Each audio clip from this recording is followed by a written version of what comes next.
Dili ba?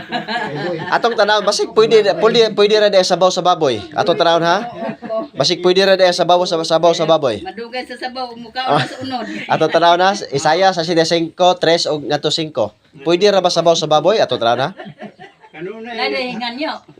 Nampoy mo hangyo makaon ko sabaw sa baboy. Sige, atong tanawon ha og pwede ba? Kanunay naghagit kanako kining mga tawana. Naghalad sila sa mga mananap. Silag mga mananap ngadto sa ilang mga Diyos-Diyos. Diya sa mga tanaman. O nagsunog og insinso diya sa mga halaran. 4. Makabii mangadto sila sa mga langob o mga lubnganan. Mukaon silag baboy o ang ilang lutuanan adunay sabaw og mga Mahugaw. mahugaw mananap.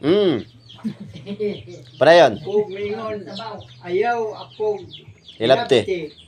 ug ayaw pagduol kanako Ah. ako balaan ining mga tawhana Pasurok.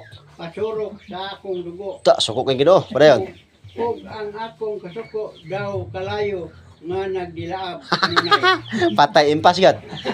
Bisang gani de sabaw sa baboy ya, di pwede. Suko ang Ginoo, dauban ta.